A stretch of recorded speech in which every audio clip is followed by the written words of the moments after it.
Hello बच्चों, नमस्कार। स्वागत है आपका अपने परिवार रोजगार विद में। तो कैसे हैं आप सब लोग? उम्मीद करता हूं कि आप सब लोग अच्छे होंगे, बेहतरीन होंगे, लाजवाब होंगे, एकदम बिंदास होंगे, साथ ही बहुत अच्छे से आप अपनी पढ़ाई को कर रहे होंगे। तो एक बार सभी दोस्त बताएंगे कैसे हैं आप सब लोग। सभी को मेरा प्यार भरा नमस्कार, सभी को राधे राधे, सभी को दोस्त जय हिंद। नरेंद्र, अंकित, अनिकेत, अनिरुद्ध, उपासना, आयुष्मान, दानिश, हम, ज्योति, विकास, कविता, रोहित, अमन, अंजू, आकाश, ऋषभ, कंचन, शिल्पी, राहुल, दीपक, सुरजीत, प्रतिष्ठा, खुशबू, राखी, राजवीर, अभिषेक, अभय, अनिल, वेब, शीतल, गोविंद, राजनाथ सभी को मेरा प्यार भरा नमस्कार, सभी को राधे राधे, सभी को दोस्त जय हिंद। तो बेहतरीन सी क्लास आप लोगों के सामने है। हम लोगों का जो टॉपिक चल रहा है वो नंबर सिस्टम चल रहा है। एक बार फिर से नंबर सिस्टम। हाँ, नंबर सिस्टम दोस्त हम लोगों का टॉपिक चल रहा है। और कल जो हम लोगों ने लास्ट चीज डिस्कस की थी वो हम लोगों ने एक फॉर्मूला डिस्कस किया था, जो कि बच्चे dividend is equal to divisor multiply quotient plus remainder होता है। यानी कि अगर मैंने वो बात नहीं बताई थी अभी आपको, वहीं से हम लोग स्टार्ट करेंगे, चीजों को थोड़ा सा ध्यान से समझेंगे। मैंने कल आप लोगों को बताया था मेरे दोस्त कि अगर हम 19 को डिवाइड करना चाहते हैं और मैं कहूं कि इसे 7 से डिवाइड करना है, तो आप कहेंगे 7 दूनी 14 होते हैं, कितना बचेगा? 5 बचेगा। मैंने आप लोगों को बताया होगा इसे कहा जाता है भाजक यानी कि डिवाइजर बोला जाता है। इसे क्या बोला जाता है? भाज्य यानी कि डिविडेंट बोला जाता है। इसे क्या बोला जाता है? क्वोशिएंट यानी कि भागफल बोला जाता है। और इसे क्या बोला जाता है? रिमाइंडर यानी कि शेषफल बोला जाता है। इन सारी चीजों पे हम लोग बात कर चुके थे। ठीक है भाई, बहुत शानदार। बच्चे एक फॉर्मूला यहाँ से एक ड्राइव होता है। आप लोग फिफ्थ क्लास से एक चीज पढ़ते आए होंगे कि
आ गई आवाज एक्चुअल में वो दोस्त, टेक्निकल दोस्त हम लोगों के सेल चेंज करना भूल गए थे, बैटरी चेंज करना भूल गए थे, और वो जो बैटरी थी वो डिस्चार्ज हो चुकी थी।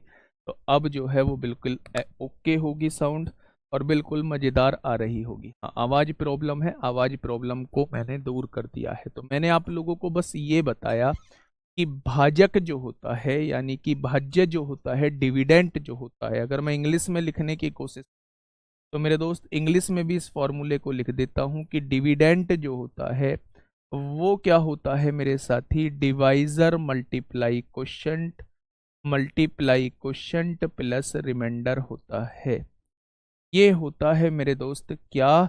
ये होता है हम लोगों का डिविडेंट का फॉर्मूला यानी कि भाज्य का फॉर्मूला।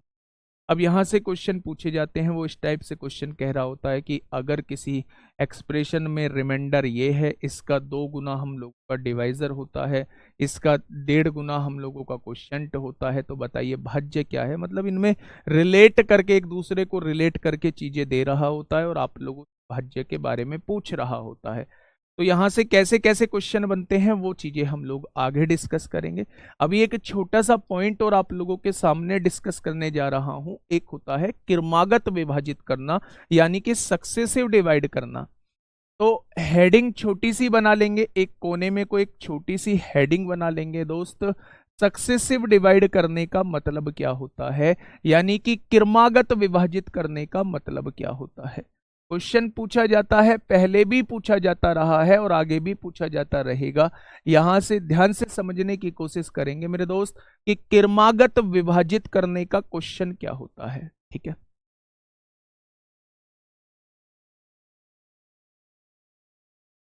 हाँ सही बात है। सुजीत कुमार तिवारी कह रहे हैं जी, सिंगर थोड़ी ना है आप, जो आपकी आवाज़ जो है वो अच्छी आएगी। किसी भी टीचर का आवाज़ जो है खराब होता है, और स्पेशली आप भाई मानेंगे, एक्सेप्ट है आपकी बात, है ना।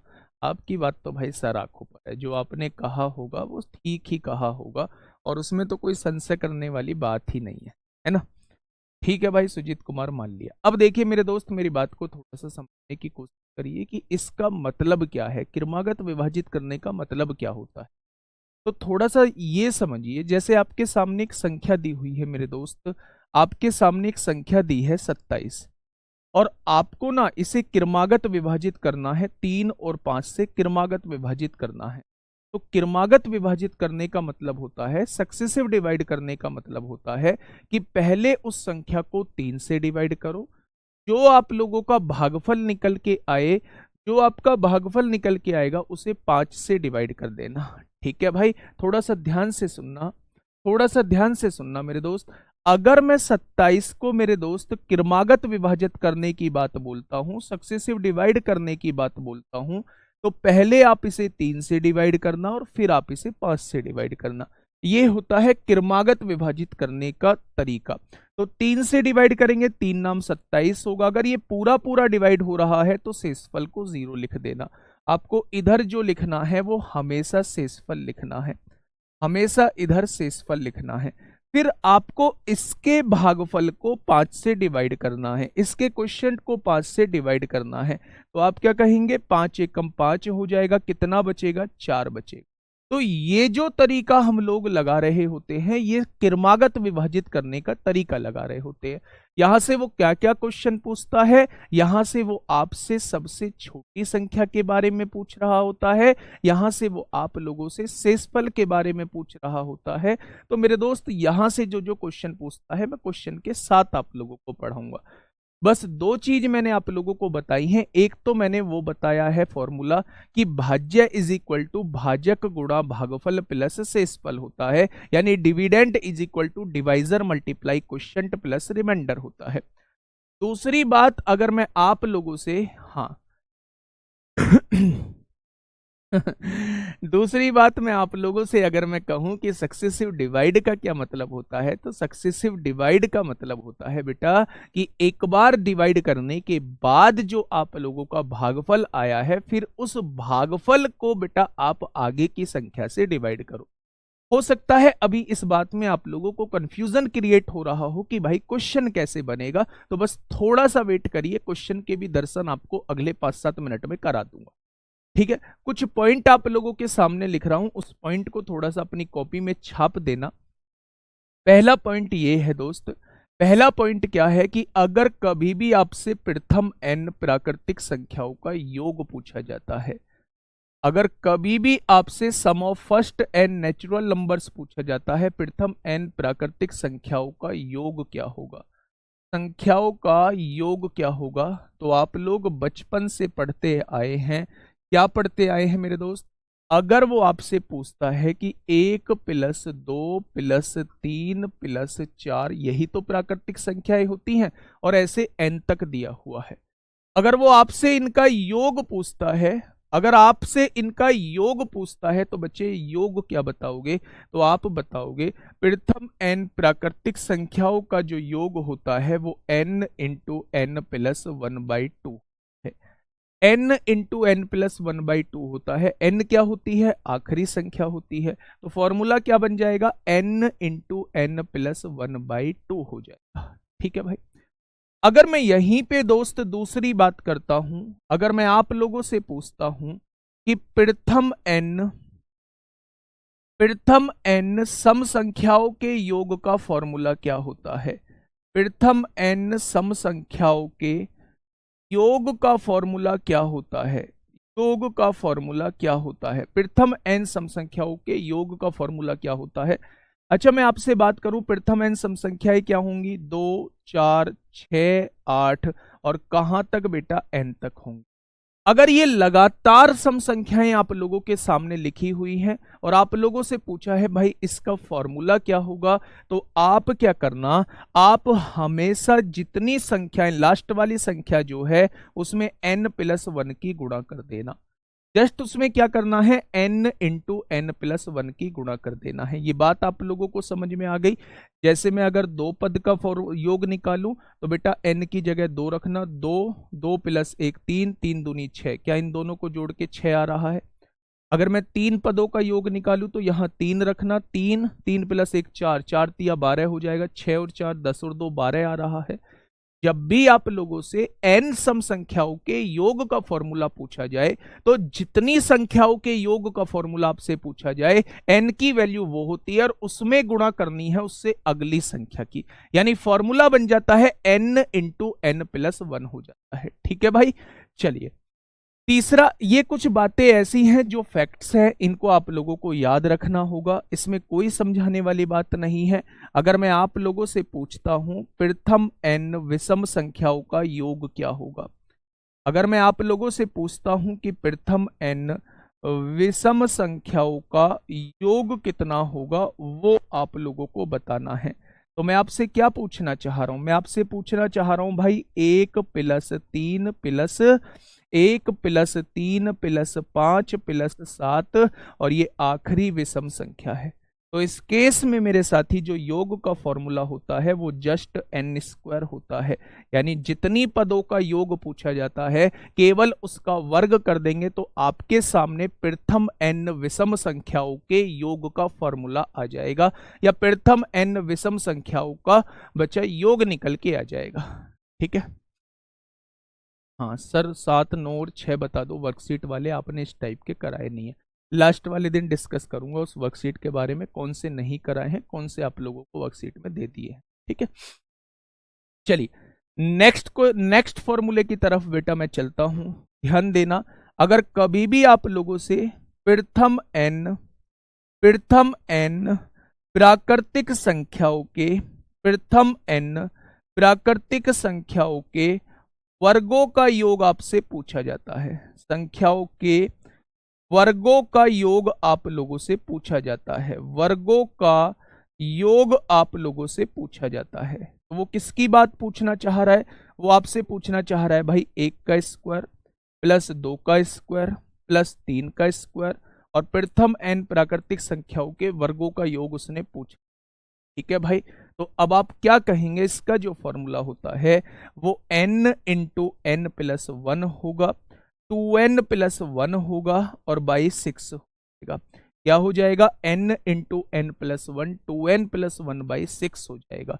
तो आप कहेंगे फर्स्ट n नेचुरल नंबर्स के स्क्वायर का सम आप लोगों से पूछा जाता है, तो आप हमेशा कहेंगे n इंटू n+1, 2n + 1/6 हो जाएगा। ठीक है, ये क्या था, फर्स्ट n ओड नंबर्स का सम आपसे पूछा जाता है तो वो n² होता है, फर्स्ट n इवन नंबर्स का सम आप लोगों से पूछा जाता है तो वो हमेशा n इंटू n+1 होगा। ठीक है, फर्स्ट n नेचुरल नंबर्स का सम आप लोगों से पूछा जाता है तो वो n इंटू n+1/2 हो। ठीक है भाई, चलिए बहुत शानदार। नेक्स्ट, अगर यहीं पे पांचवी बात मैं आप लोगों को पढ़ाऊं, मैंने कहा फर्स्ट n नेचुरल नंबर्स के क्यूब का सम कितना होगा, प्रथम n प्राकृतिक संख्याओं के घनों का योग कितना होगा, संख्याओं के घनों का योग कितना होगा, यानी कि क्यूब कितना होगा, घनों का योग कितना होगा, जितने भी n प्राकृतिक संख्याएं हैं, फर्स्ट n नेचुरल नंबर्स है, उनके क्यूब का सम कितना होगा, मैं आपसे ये पूछना चाह रहा हूं। अगर मैं इसे लिखना चाहूं कि मैं क्या पूछना चाह रहा हूं, तो दोस्त मैं आप लोगों से ये पूछना चाह रहा हूं कि कभी भी इसका सम आप लोगों से पूछा जाता है तो आप क्या बताएंगे? तो आप लोगों का जवाब होना चाहिए कि n इंटू एन प्लस 1/2 का होल स्क्वायर। क्या हो जाएगा मेरे दोस्त? n इंटू एन प्लस 1/2 का होल स्क्वायर हो जाएगा। ठीक है दोस्त, छोटे भाई की तरह आप लोगों को ट्रीट कर रहा हूं, छोटे भाई बहन की तरह ट्रीट कर रहा हूं कि आप ना जो चीज़ अब मैं पढ़ा रहा हूं फिलहाल उस पर ध्यान दो। अगर कोई वर्कशीट में दिक्कत आई है या किसी कॉन्सेप्ट में दिक्कत आई है तो थोड़ा सा होल्ड पे रखो, थोड़ा सा होल्ड पे रखो। मैं समझने के लिए इसमें कुछ नहीं। मैं आप लोगों से ये कहना चाह रहा हूँ कि ये चीज़ आप लोगों को याद रखनी। भाई मेरे भी तो याद हैं, अगर मेरे याद है तो आप क्यों नहीं याद कर सकते? मैंने आपसे कहा प्रथम एन प्राकृतिक संख्याओं का योग क्या होगा, तो आप कहेंगे n इंटू एन प्लस 1/2 होगा।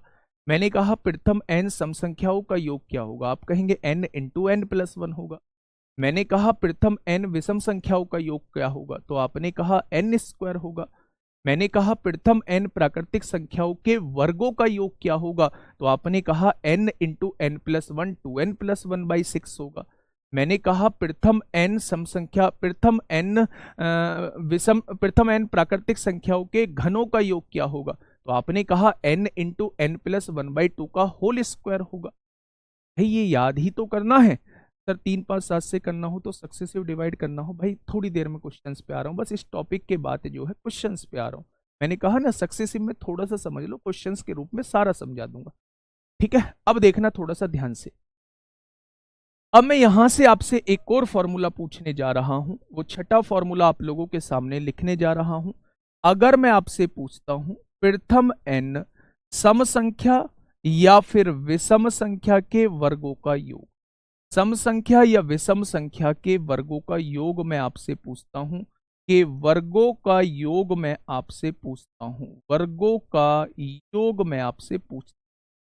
एक्चुअल में मैं आपसे पूछना क्या चाह रहा हूं? मैं पूछना चाह रहा हूं कि भाई वो प्रथम n सम संख्या के वर्गों का योग आपसे पूछ सकता है n स्क्वायर, या प्रथम n विषम संख्याओं के वर्गों का योग वो आपसे पूछ सकता है ये n स्क्वायर।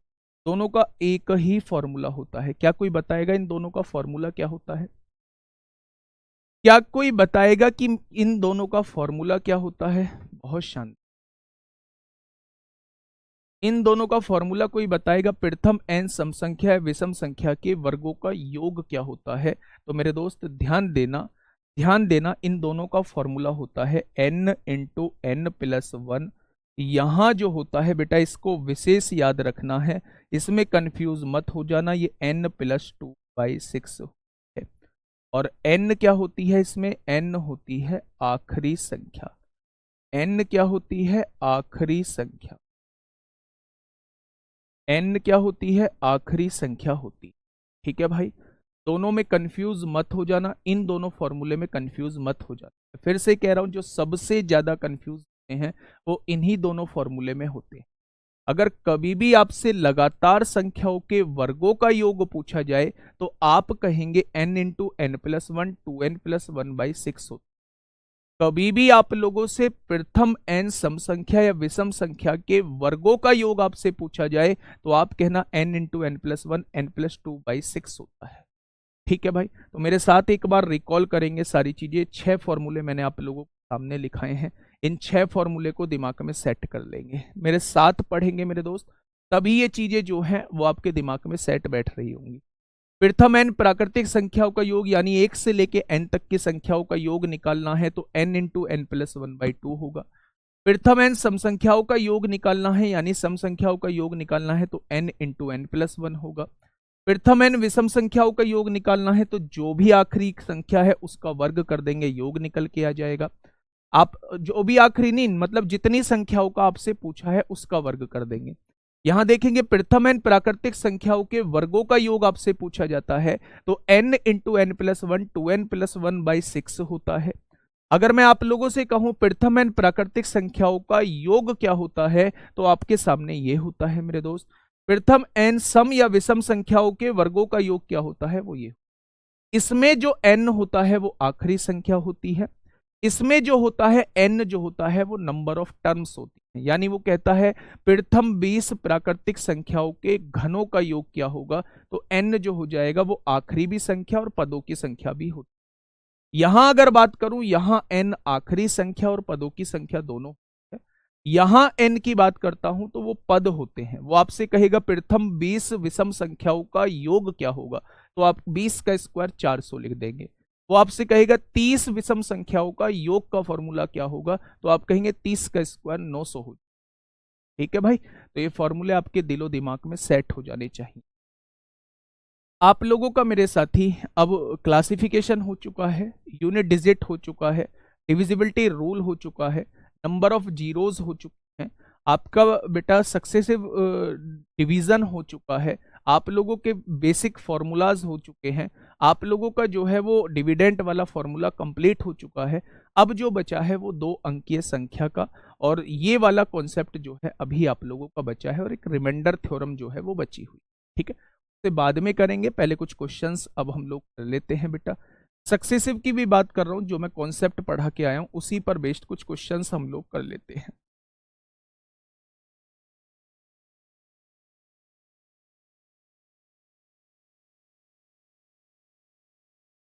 चाय पाए लेके बैठे हो, पानी वानी लेके बैठे हो, या ऐसे ही बैठे हो आराम से? भाई मैं दरोगाओं से पूछ, तुमसे नहीं पूछ। चलिए, बहुत शानदार।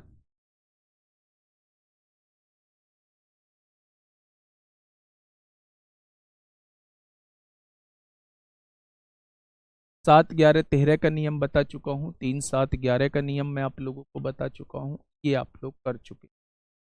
अब हम लोग जो बढ़ने वाले हैं, कुछ डिविजिबिलिटी रूल से हम लोग आगे बढ़ने वाले हैं। फटाफट मुझे बताइए 78 क्वेश्चन का जवाब क्या हो जाए। बहुत बेसिक सा क्वेश्चन मैं आप लोगों से पूछ रहा हूँ, बहुत बेसिक सा क्वेश्चन मैं आप लोगों से पूछ रहा हूँ दोस्त, फटाफट मुझे बताइए क्या होगा इस क्वेश्चन का। बिल्कुल, हाँ, रिमाइंडर थ्योरम भी रहेगा, बिल्कुल रहेगा, मैंने तो बोला है। हाँ देखिए क्वेश्चन ने ये कहा है एक भाजक जो है वो भागफल का 2/3 है, यानी कि बेटा भाजक यानी क्वोशंट, भाजक जो है डिवाइजर जो है वो क्वोशंट का 2/3 है, तथा शेषफल का 2 गुना है। यदि शेषफल 5 हो तो भाज्य क्या होगा, वो आप लोगों से पूछना चाहता। बेटा भाज्य पूछना चाह रहा है ना, तो आप लोग भाज्य को क्या कर लिख दो, भाज्य का फॉर्मूला लिख दो। आपने कहा कि भाज्य का फॉर्मूला जो होता है वो भाजक गुणा भागफल प्लस शेषफल होता है। इस बात को आप लोग जानते हैं बहुत अच्छा। ठीक है भाई, उसने कहा है शेषफल जो है वो 5 दिया है, तो शेषफल की जगह 5 लिख लीजिए। उसने कहा है भाजक भागफल का 2/3 है तथा शेषफल का दुगना है। भाजक के बारे में बात हो रही है मेरे दोस्त, ये भाजक जो है वो शेषफल का 2/3 है। शेषफल का कितना है, 2 गुना है, शेषफल का 2 गुना है, तो ये कितना हो जाएगा, 10 हो जाएगा। होगा या नहीं? अब उसने कहा है, देखो ध्यान से, a divisor is 2/3 of the question and twice the remainder. If the remainder is 5 then what will be the dividend, क्या हो जाएगा, ये आप लोगों से साथ ही पूछना। अच्छा एक बात समझ, अगर ये 5 है, ये इसका दुगना 10 हो जाएगा। उसने कहा है ये 10 जो है ये भागफल का 2/3 है। भागफल अगर a मान लूं तो इसका 2/3 कौन हो जाएगा, इसका 2/3 जो है वो भाजक हो जाएगा, जो कि 10 दिया हुआ है। तो यहां से a की वैल्यू कितनी हो जाएगी, तो मेरे दोस्त आप लोग कहेंगे a की वैल्यू जो है वो 15 हो जाएगी, यानी इसका भागफल जो होने वाला है वो 15 होने वाला है। अब आप एक बार क्रॉस चेक कर लीजिए, एक भाजक भागफल का 2/3 है, भाजक जो है भागफल का 2/3 है, इसका 2/3 निकालेंगे तो 10 आएगा, और शेषफल का दुगना है तो शेषफल का दुगना भी आ रहा है। अगर शेषफल 5 है तो क्वेश्चन खत्म, पैसा हजम।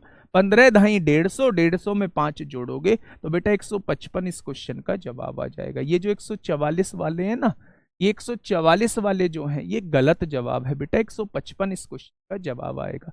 छुटकू सा क्वेश्चन था बेटा, छुटकू सी क्वेश्चन का छुटकू सा जवाब आप लोगों की सेवा में हाजिर है। ये क्वेश्चन हम लोग कर चुके हैं। ये क्वेश्चन हम लोग कर चुके हैं, ये डिविजिबिलिटी रूल के क्वेश्चंस हम लोग कर चुके थे। अब इस क्वेश्चन पे फटाफट आ जाइए, इस क्वेश्चन पे फटाफट आ जाइए भाई, इसे चलाओ ना।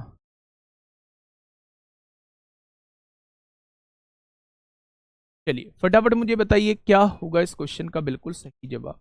दो तीन छुटकू से क्वेश्चन करने के बाद फिर हम लोग अच्छे क्वेश्चन की तरफ चलेंगे।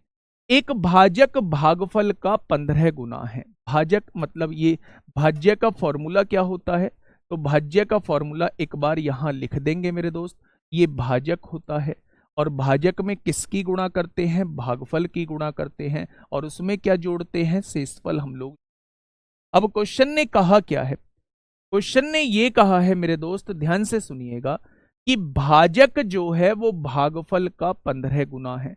तो सबसे पहले भाजक जो है वो भागफल का 15 गुना है, यानी भागफल में 15 की गुणा करने के बाद भाजक आएगा। ये बात समझ ली, 150 नहीं 155 आएगा। हो हो 55 ही तो, अच्छा आंसर 155 लिखा है यार, ये तो अंडरस्टूड है। ऐसी भी छोटी छोटी बात आप लोग पकड़ोगे। चलो यहां आइए, क्वेश्चन ने कहा है, ध्यान से सुनिएगा, भाजक जो है भागफल का 15 गुना है, तो भागफल का 15 गुना भाजक आ गया, तथा शेषफल का 3 गुना है। यही भाजक शेषफल का 3 गुना भी है। बहुत शानदार, यानी 3 की गुणा करने के बाद भाजक आएगा। अब ध्यान से सुनना, शेषफल 40 हो, बेटा ये 40 दिया है, तो इसमें 3 की गुणा करेंगे तो क्या भाजक आ जाएगा, ये 120 हो जाएगा। बहुत शानदार, ये 120 जो है 15 की गुणा करने के बाद आया होगा, तो भागफल कितना हो जाएगा, 15 से भाग कर दो, क्या 8 हो जाएगा। भाई 8 में 15 की गुणा करोगे तभी तो भाजक आएगा, 40 में 3 की गुणा करोगे तभी तो भाजक आएगा। तो आपके पास तीनों चीजें आ चुकी, यानी अगर भाजक भागफल का 15 गुना है तो आप देखो 15 गुना है, और शेषफल का 3 गुना है तो आप देखो शेषफल का 3 गुना है। क्वेश्चन बिल्कुल सटीक बैठ चुका है। अब देखिए ध्यान से, 12 अट्ठे कितना हो जाएगा, 96, 960 हो जाएगा, और उसमें 40 जोड़ेंगे तो दोस्त 1000 इस क्वेश्चन का जवाब हो जाएगा। Option number D is the correct answer. ठीक है भाई, चलिए लगा दिया भाई, लगा दिया। टेंशन नहीं लेने का, टेंशन लेने का नहीं भाई, टेंशन देने का।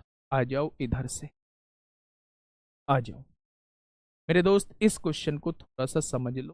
ये क्रमागत विभाजित करने वाला क्वेश्चन, पहले एक बार इस क्वेश्चन को थोड़ा सा ध्यान से पढ़ना, फिर इसका एक ऐसा फंडा हम लोग डिस्कस कर रहे होंगे कि आप जीवन में इस क्वेश्चन में कभी भी आप दिक्कत महसूस नहीं करोगे। ये थोड़ा ध्यान से, एक न्यूनतम संख्या आप लोगों को लेनी है जिसे 2, 3 और 5 से उत्तरोत्तर, उत्तरोत्तर का मतलब होता है मेरे दोस्त सक्सेसिव, यानी कि क्रमागत, लगातार।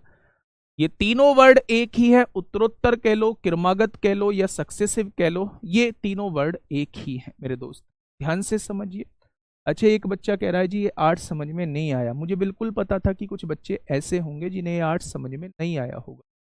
तो एक बात दोस्त मुझे बतानी है, अगर भागफल में 15 की गुणा करोगे तो भाजक आ जाएगा। क्वेश्चन ने ऐसा कहा है, भाजक जो है वो भागफल का 15 गुना है। तो अगर भाजक 15 की गुणा करने के बाद, भागफल में 15 की गुणा करने के बाद भाजक आ रहा है, तो भाजक में 15 का भाग करने के बाद क्या भागफल नहीं आ जाएगा। अगर इसमें 15 की गुणा करने के बाद ये आ रहा है, तो इसमें 15 का डिवाइड करने के बाद ये नहीं आ जाएगा। तो जो अगर ये आपके पास मौजूद है 120, तो इसमें 15 का भाग दे दो तो क्या आपके पास भागफल नहीं आ जाएगा। अब देख लो क्रॉस चेक करके, ये 15 की गुणा करने के बाद ही तो आएगा, और ये जो आएगा 15 का भाग करने के बाद आएगा।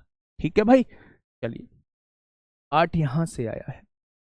अब मैंने आप लोगों से एक सक्सेसिव का क्वेश्चन बताया था, उत्तरोत्तर का क्वेश्चन बताया था बेटा। उत्तरोत्तर का मतलब होता है सक्सेसिव, यानी कि क्रमागत। क्रमागत मतलब लगातार विभाजित करना है। तो उसने कहा एक न्यूनतम संख्या है, कोई भी न्यूनतम संख्या है जिसे 2, 3, 5 से उत्तरोत्तर विभाजित करना है, यानी कि लगातार विभाजित करना है। अब देखिए थोड़ा सा ध्यान से समझिए, भाग देने पर शेषफल कितना आता है, शेषफल जो है वो 1, 2 और 3 निकल के आता है। तो यदि उसी संख्या को 7 से भाग दे तो शेषफल क्या होगा। सबसे पहले मेरे पास उस संख्या के बारे में कोई तो जानकारी हो। अगर मेरे पास वो संख्या आ जाएगी तो काम बन जाएगा। यानी पहला टारगेट है कि सबसे पहले उस संख्या को निकालना। अब यहां आप लोग थोड़ा सा कंफ्यूज होंगे और उस कंफ्यूजन से बचाने के लिए ही मैं आपको दोनों फंडे बता रहा हूं। बहुत सारी बुकों में इसका एक्सप्लेनेशन जो है वो बिल्कुल सही दिया हुआ है। वो यहां जीरो मान के क्वेश्चन को कर रहे होते हैं, क्योंकि उसने न्यूनतम संख्या बोला है तो न्यूनतम संख्या जीरो मान के क्वेश्चन को कर रहे होते हैं। लेकिन बहुत सारी बुकों में यहां वन मान के भी क्वेश्चन को किया जाता है। अब ध्यान से सुनना, अगर जीरो मान के आपने क्वेश्चन को किया और आपका ऑप्शन मैच नहीं हुआ तो मेरे दोस्त आप वन मान के क्वेश्चन को करेंगे, 100% ऑप्शन मैच कर जाएगा।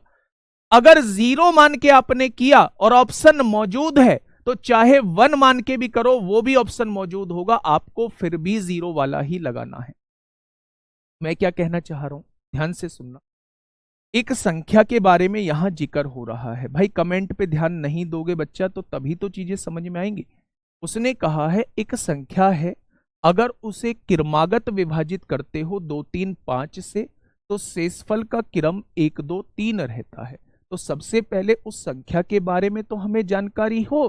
तो उस संख्या को निकालने का फंडा ये कहता है कि आप यहां जीरो लिख दो और जीरो से दोस्त स्टार्टिंग कर दो। 5 की गुणा आपको इसमें करनी है और इसको इसमें ऐड करना है। 5 गुणा 0 0 होगा, 0 में 3 जोड़ेंगे 3 आ जाएगा। उस 3 को यहां लिखना है। 3 की गुणा 3 में करनी है 9 होगा, उसमें 2 जोड़ देना है 11, उस 11 को यहां लिख दो। 11 की गुणा 2 में करनी है 22 होगा, उसमें 1 जोड़ दो तो 23। यानी 23 मेरी वो छोटी से छोटी संख्या हो जाएगी, 23 मेरी वो छोटी से छोटी संख्या हो जाएगी जो 2 3 5 से क्रमागत विभाजित करने के बाद जो है 1 2 3 जो है वो शेषफल देगी। अब उसने कहा क्या है, उसने कहा अगर उसी संख्या को 7 से विभाजित किया जाए तो शेषफल कितना बचेगा, 7 या 21, 2 शेषफल बच जाएगा। तो इस क्वेश्चन को कराने का मेन उद्देश्य था इस संख्या को निकालना। इस संख्या को निकालने का तरीका था, जब भी क्रमागत विभाजित करने का क्वेश्चन आता है आप यहां हमेशा जीरो मान के क्वेश्चन करेंगे। अगर जीरो मान के क्वेश्चन को करेंगे, इसकी गुणा इसमें करेंगे, इसे जोड़ देंगे, जो भी आएगा उसे यहां लिख देंगे। इसकी गुणा इसमें करेंगे, इसे जोड़ देंगे, जो भी आएगा उसे यहां लिख देंगे। इसकी गुणा इसमें करेंगे, इसे जोड़ देंगे, जो भी आएगा वही संख्या हो जाएगी। ठीक है भाई, ये बात समझ में आ गई क्या? बहुत शानदार। ठीक है, हाँ, इसका जवाब जो है वो कितना हो जाएगा, इसका जवाब जो है हो जाएगा। ऐसा ही एक और क्वेश्चन मैं आप लोगों को करा रहा हूं मेरे दोस्त। अब मुझे फटाफट इसका जवाब आप लोग दे दीजिए। ये क्रमागत विभाजित वाले ही क्वेश्चन आप लोगों के सामने है। हाँ, बिल्कुल सही रोहित सिंह, बिल्कुल सही। 1 से भी कर दीजिए मेरे दोस्त, 1 से भी क्या दिक्कत है, लो 1 से भी कर दूंगा। अगर बाई चांस ये ऑप्शन में नहीं मिलता है तो बहुत सारी बुकों में इसे 1 मान के भी कहा हुआ है। यहां 1 मान लीजिए, 5 एकम 5 और 3 8 हो जाएगा। 8 यहां लिख दीजिए, 8 तिया 24, 24 और 2 26 हो जाएगा। 26 यहां लिख दीजिए, 26 दूनी 52 और 1 53 हो जाएगा। और 53 को जब 7 से डिवाइड करेंगे तो 4 इस क्वेश्चन का जवाब हो जाएगा। लेकिन 4 भी ऑप्शन में, लेकिन मेरे दोस्त हमें जीरो वाले को प्रायोरिटी पे रखना है। जीरो वाले को प्रायोरिटी पे रखना है। अगर बाई चांस ये 2 मौजूद ना होता तो 100% फिर 4 मौजूद होता, फिर मैं इस क्वेश्चन को दोस्त लगा रहा होता, इस क्वेश्चन को दोस्त लगा रहा होता। 1 से बताइए बेटा, 1 से बता दिया है तो हम 1 से क्यों नहीं मान रहे? 1 से इसलिए नहीं मान रहे क्योंकि उसने न्यूनतम संख्या बोला है। न्यूनतम संख्या 23 है या न्यूनतम संख्या 53 है? तो आप कहेंगे न्यूनतम संख्या 23 है। तो मेरे दोस्त इस 23 को ही बिल्कुल सही मान के चल रहे होंगे। लेकिन अगर 23 के हिसाब से ऑप्शन नहीं दिया है तो फिर न्यूनतम संख्या उसने 1 से मानी है, फिर उस केस में आंसर हम लोग 4 लगा रहे होंगे। और ऐसा ऐसा आप लोगों को मेरे साथी करना पड़ेगा, यही मैंडेटरी है और यही आप लोगों को करना भी पड़ेगा। इसका इंप्लीमेंटेशन मैं दूसरे क्वेश्चन में आप लोगों को दिखा देता हूं कैसे होगा। फटाफट मुझे बताइए क्या होगा इस क्वेश्चन का बिल्कुल सही।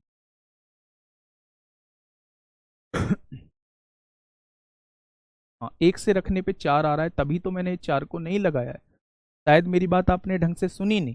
आपने 0 रख के आंसर निकालना है। अगर 0 रखने के बाद आंसर नहीं मैच कर रहा है तो आपको 1 रख के क्वेश्चन को सॉल्व करना। लेकिन अगर 0 रख के आंसर मैच कर गया है तो मेरे दोस्त 1 की तरफ आपको देखना भी नहीं है। ये मेरा कहने का मतलब।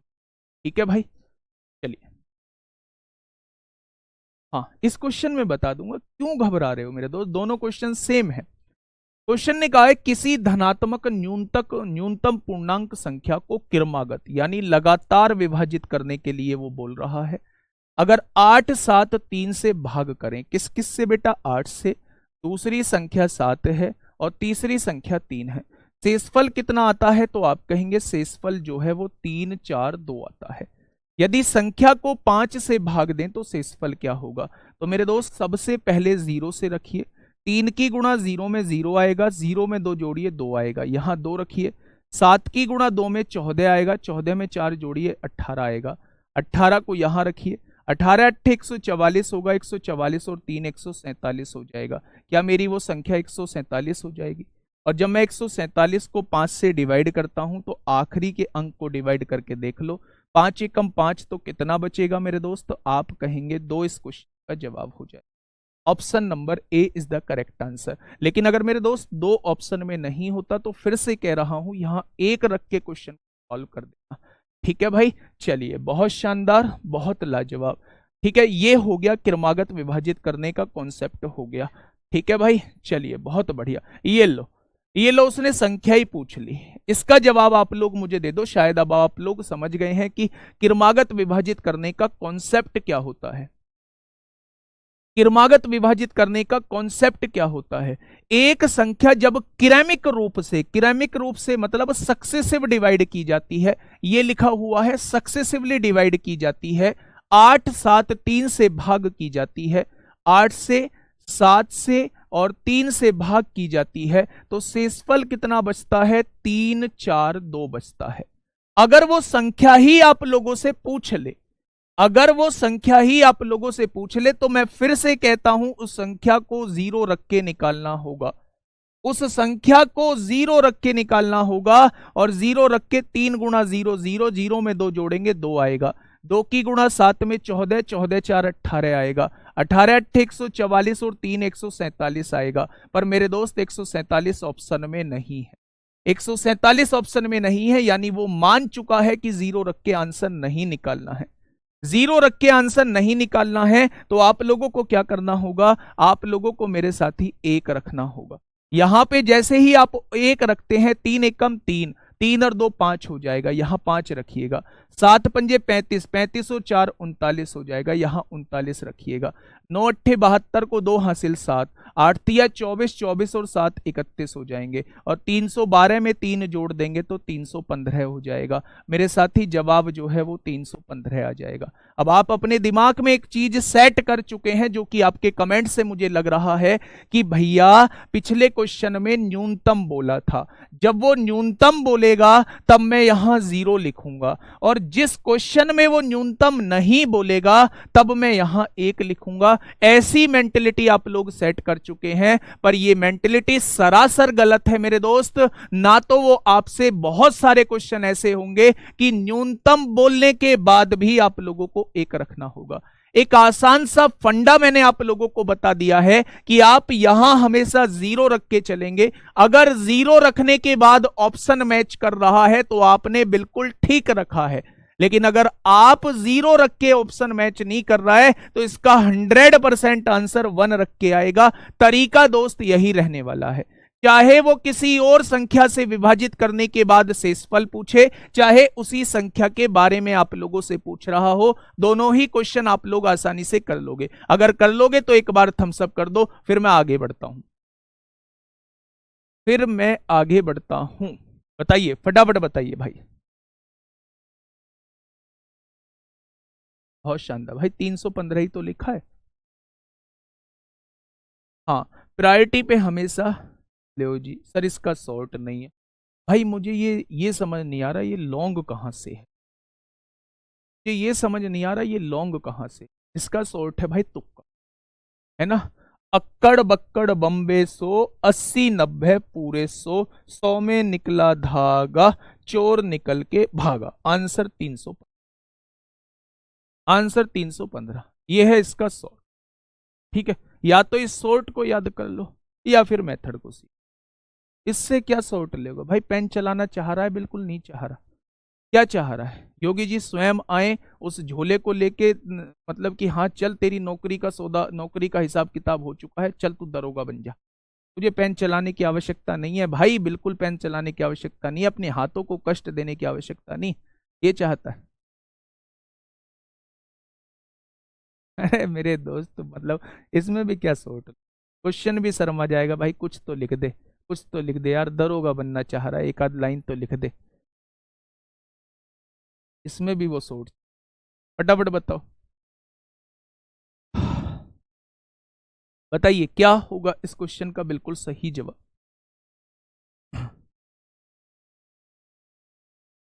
जल्दी से बताइए क्या होगा इस क्वेश्चन का बिल्कुल सही जवाब, क्या कहना चाह रहा है?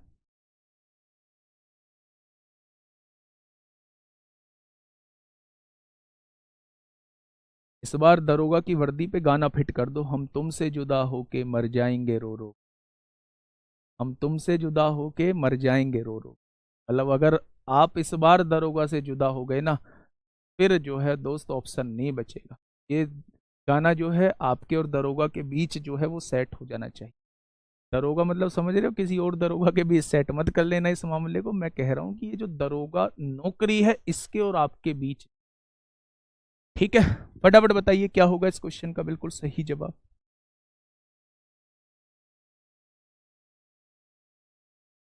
बड़ी जालिम।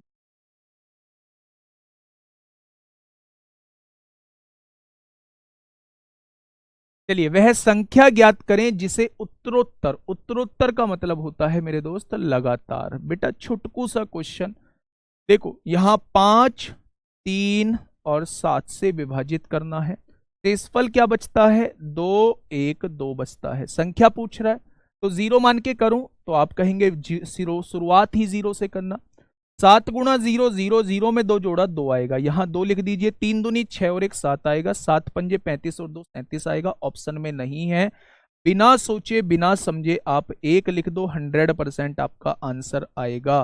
तो आप यहां लिखेंगे 7 एकम 7 होगा, उसमें 2 जोड़ दीजिए, 9 हो जाएगा। 9 तिया 27 होगा, 27 में 1 जोड़ दीजिए, 28 होगा। और 28 पंजे 140 होगा, उसमें 2 जोड़ दीजिए, 142 होगा।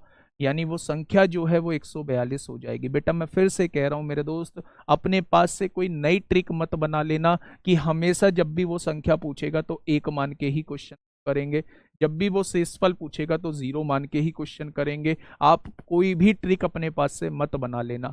एक छोटी सी गलती जो है वो खतरनाक साबित हो सकती है। अगर क्वेश्चन गलत हो गया, आता हुआ क्वेश्चन गलत हो गया और वो बाहर का कारण बन गया तो दोस्तों पूरी जिंदगी पछतावा रह जाएगा। अगर मैं भी अगर चाहता तो मैंने भी ये ऑप्शन जो है वो देखे थे, मैं भी बता सकता था कि जब भी वो संख्या पूछेगा आप हमेशा एक रखना, जब भी वो आपसे शेषफल पूछेगा आप हमेशा जीरो रखना। लेकिन ये बात बिल्कुल भी करेक्ट नहीं है मेरे दोस्त। वो जीरो रख के भी आपसे संख्या को दे सकता है और वो एक रख के भी आपसे शेषफल निकलवा सकता है।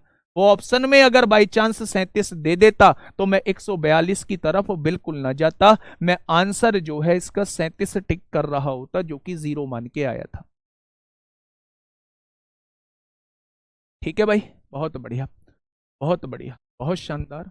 हाँ, नेक्स्ट क्वेश्चन की तरफ हम लोग चलते हैं। नेक्स्ट क्वेश्चन क्या कहता है? ये सारे क्वेश्चंस हम लोग कर चुके हैं मेरे दोस्त। इस क्वेश्चन का जवाब दीजिए क्या होगा इस क्वेश्चन का साथी बिल्कुल सही।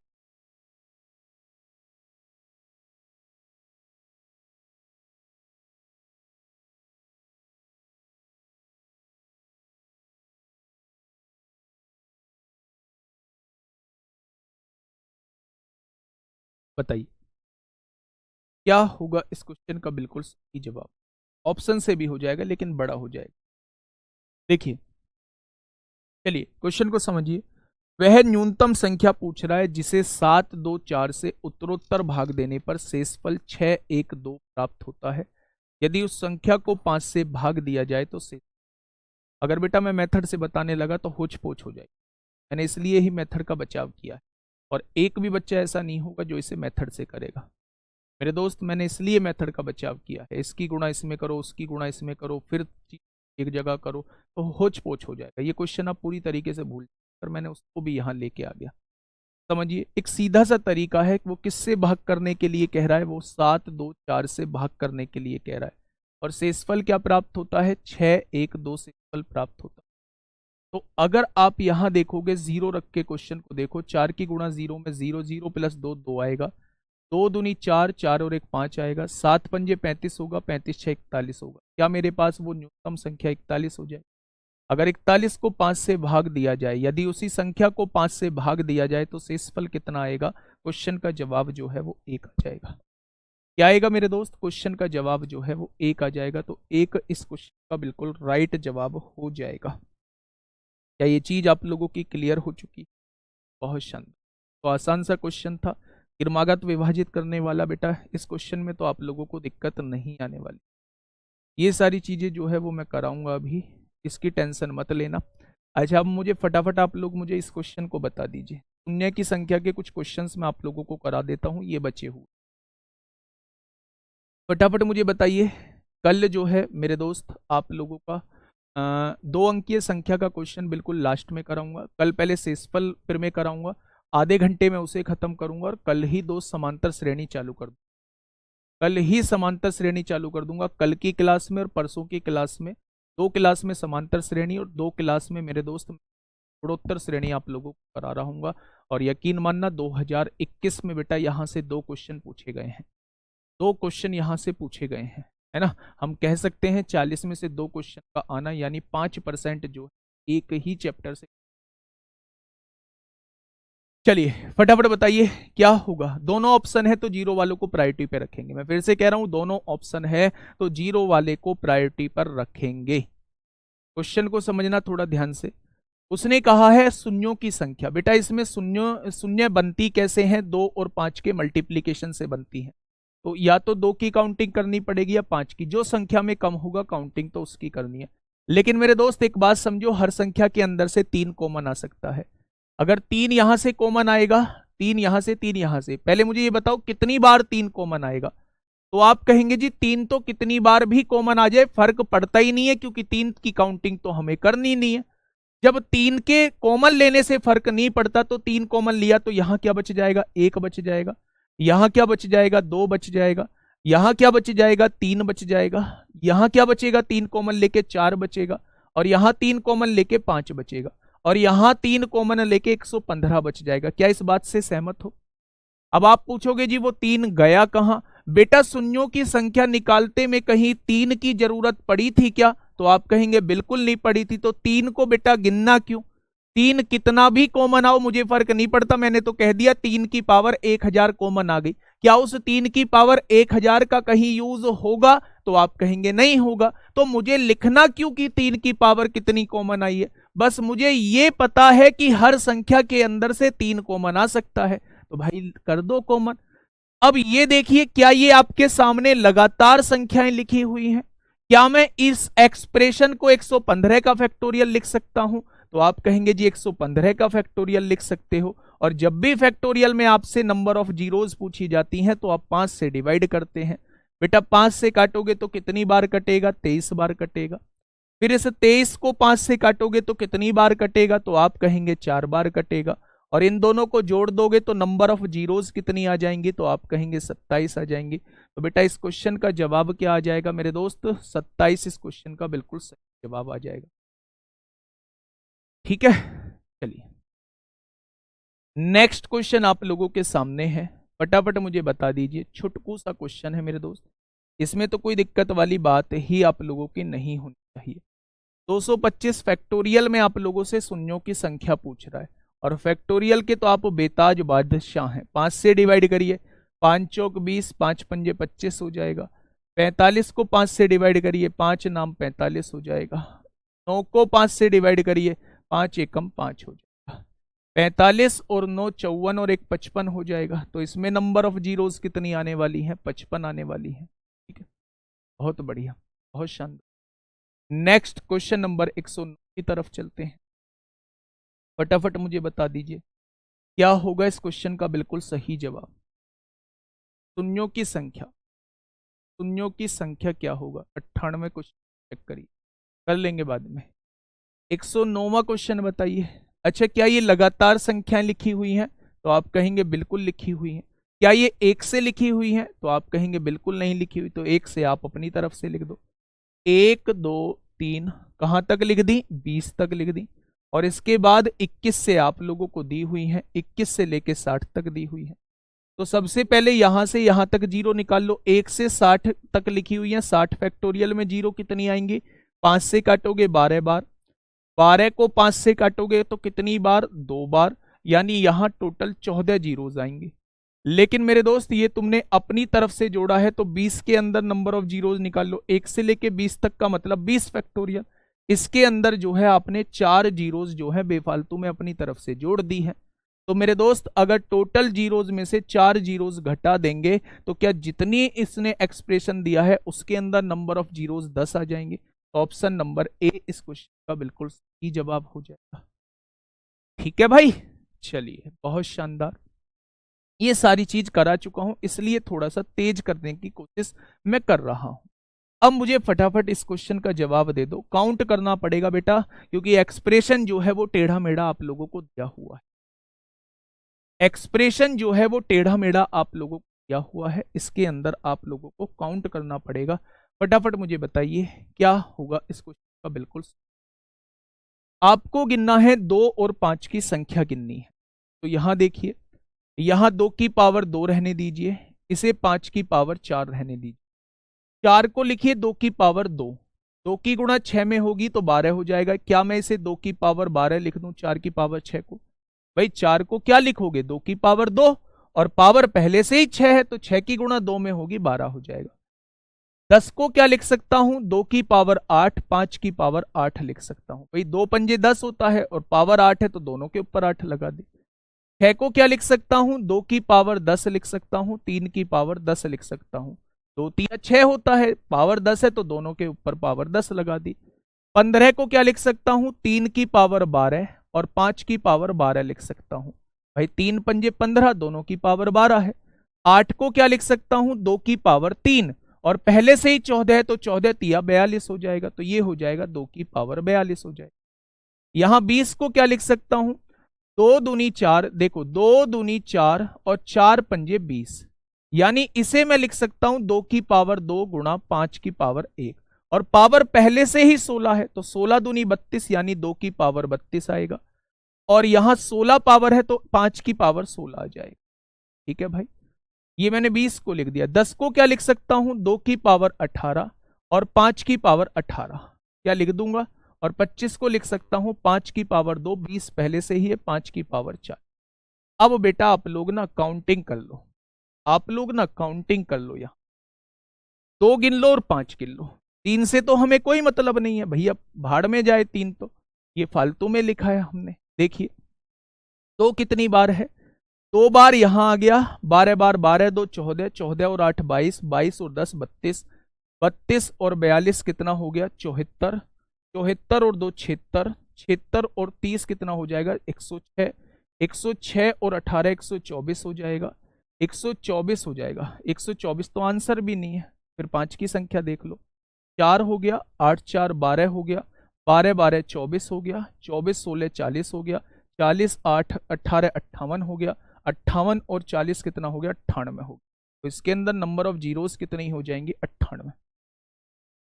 ठीक है भाई, तो ऐसे क्वेश्चन में आप लोगों को जाना होगा। इस क्वेश्चन की कोई ट्रिक नहीं है। जब एगली बैगली चीजें मतलब इरेगुलर चीजें दी गई हो तो उसमें आप लोगों को इसी मेथड से जाना होगा। एक क्वेश्चन आपके लिए बेटा, आप जानते हैं क्वेश्चन का जवाब कैसे देना है, तो एक बेहतरीन सा क्वेश्चन आप लोगों के लिए दे देता हूं। हाँ जी, हाँ, ये क्वेश्चन आप लोगों के लिए है। आप मुझे बताएंगे कि इसके अंत में शून्यों की संख्या क्या होगी। इसके अंत में शून्यों की संख्या क्या होगी? कल इस टॉपिक के 2 अंकीय संख्या बिल्कुल लास्ट में पढ़ाऊंगा, जो लास्ट दिन होगा इस टॉपिक का, नंबर सिस्टम का। कल जो है कुछ बेसिक बातें और बता के मेरे दोस्त शेषफल प्रमेय करा के आधे घंटे फिर मैं आप लोगों की समांतर श्रेणी स्टार्ट कर रहा हूं। मैं आप लोगों से ये कहता हूं कि जितना पढ़ाया है उतना पढ़ते रहो दोस्त, कुछ ये मेरी गारंटी। मिलते हैं कल एक बेहतरीन क्लास के साथ। Okay, tata, bye bye.